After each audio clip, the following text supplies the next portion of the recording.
Well, I'm Sean Hillen. Here I am in my little world, and I'm an artist. I've always been an artist. I think I saw when Anthony Quinn as Van Gogh in Lust for Life. I thought, fucking hell, wouldn't mind doing that. That would be a laugh.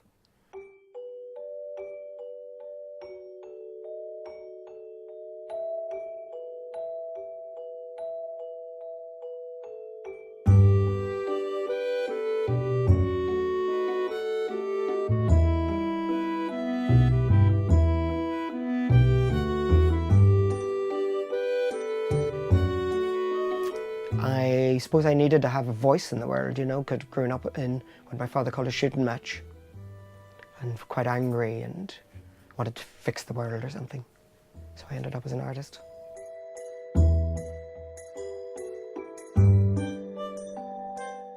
My process happened sort of by accident, I think. There are a couple of old cameras here that belonged to my granddad. And, I like machines and things. And so I ended up playing with cameras and got addicted to photography as a teenager. I think it was, a hobby, kind of, but I was quickly addicted. And I took a lot of photos, that I've just got collected now by the National Library and published. But when I went to art schools in London, I had these photos and I was making them, but nobody wanted to see more photos of the North because there was this Sunday supplement culture. And the best photographers in the world had done it. Like once Gilles Perez and McCullen have kind of done a subject. There's not much to add to it, you'd think. And nobody wanted to see them anyway, so I started fiddling with them and adding little bits to them. And I suddenly realised that I could make them a lot more interesting and somehow truer in a funny way, because I think reality is very complicated and multiple. And I could also make points with them, all of this at the same time. So I got addicted to photomontage then, and that became my life's work, and that's what I do. So, but if I have a secret, it's that I don't know what I'm going to make, for better or worse. So my working technique is to hoard material. There are probably thousands of bits of paper here. And I start work late at night as well. And I have very boring work is cutting lots and lots of little fragments to the point where they're sort of usable. And sometimes making likely cuts and things. You'll see some of the collages and you see them, there'll be cuts that aren't used. And then I start work late at night and I play with them. And the fairies either come out or they don't. And the stories form. And I let the picture lead me. So I need a subject roughly and a title.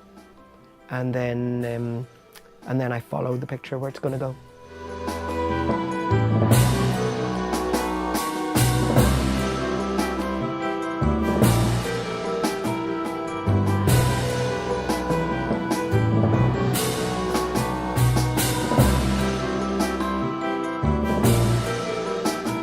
I think anyway, there's one collage, an Atlantis one, called Viewing the Ice Flows from the Cliffs of Moher.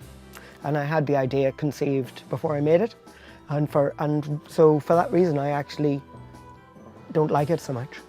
And I find it as less intellectual life about it.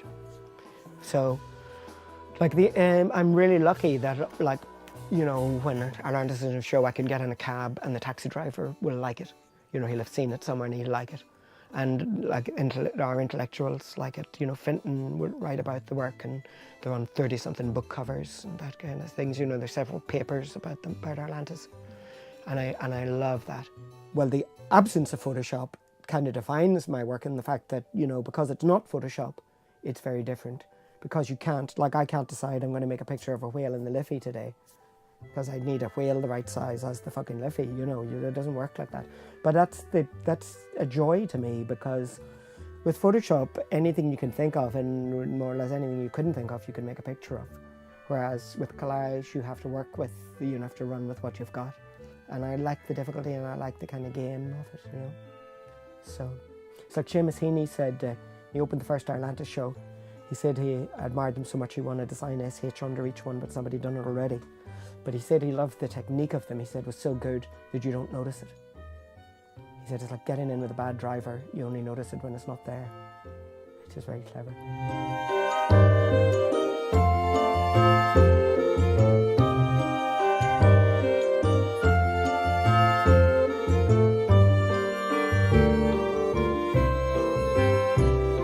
You know, like we were in Uri, it's like 3 miles north of the border, but we could only get RTE very fuzzy. So I grew up with British television, and in Blue Peter in particular, you know, it's the longest running children's program in the world. And they had a thing where like twice a year at Christmas anyway, they would have like a propaganda thing for the British Army, where the Horse Guards or the band of the Royal Marines would come in and parade around the studio. And you'd go out and the same guys were following you down the road in their sights and shot teenagers, you know, 2 streets away, you know, were never prosecuted. So you realise there were these different interpretations of the world and different ideas about the world, and that a place could be 2 places at once. And there could be an us and a them as well, but I might be the them. So, and like I wanted to be James Bond for a while, and then I wanted to take on the whole British Army on my own. So I grew up with a rather complicated view of the world, which I think is a gift in lots of ways. And you also learn that governments lie routinely. So, as Oscar said, the pure and simple truth is never pure and rarely simple. I discovered a philosopher, a writer called Robert Anton Wilson, a New Yorker, one of the great minds, I think, of the last century. And I moved to Dublin because I thought he was still living here, but he had just left. He was a Joyce fiend, and a fascinating mind, very complicated mind. And of course, you know, from the Leary and McKenna generation, a Beat generation who believed in, you know, it could be altering your mind for fun and profit, as he used to put it. And this stuff from Alfred Korzybski, the idea that of the reality tunnel, that we all live in a reality tunnel, and that you can't really, I mean, the 9/11 truth stuff is like that most people can't imagine that anybody could be so ruthless and manipulative as to lie in such a big way, or so evil as to do such things. Whereas there are psychopaths. In fact, 1 in 20 people is either born or made a psychopath, it seems. And that means they're often very intelligent, very charming. I've known one personally, and that's how I learned about it. And they're very nice to people close to them, but they can be utterly ruthless when it comes to their own aims.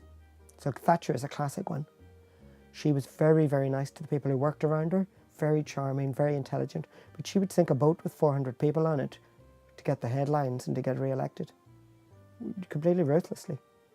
And unfortunately, these people rise to the top in organisations, particularly in government, particularly in the media, particularly in the military, because their ruthlessness is an asset.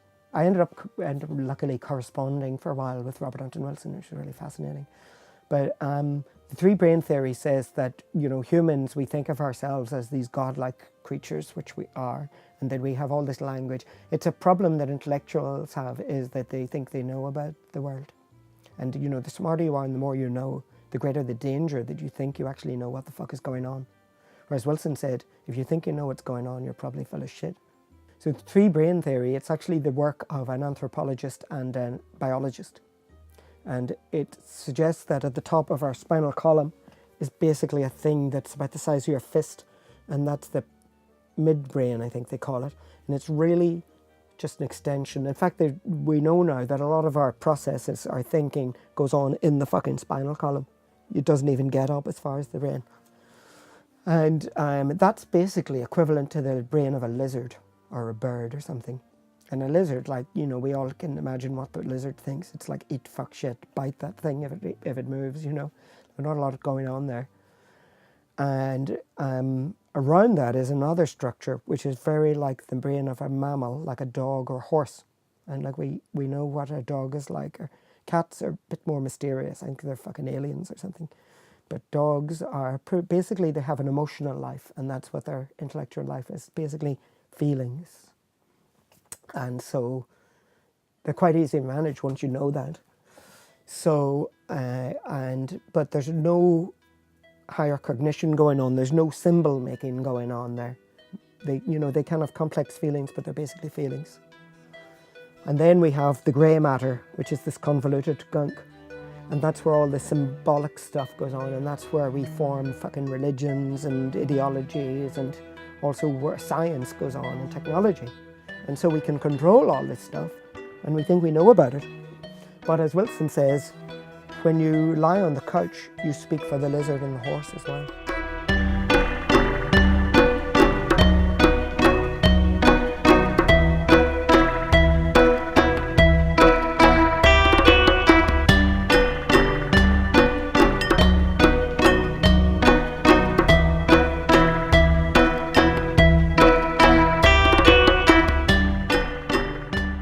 best advice? Well, Joyce said, wipe your glasses with what you know. You must do what you know. You must use what you have. And I think you should tell the truth.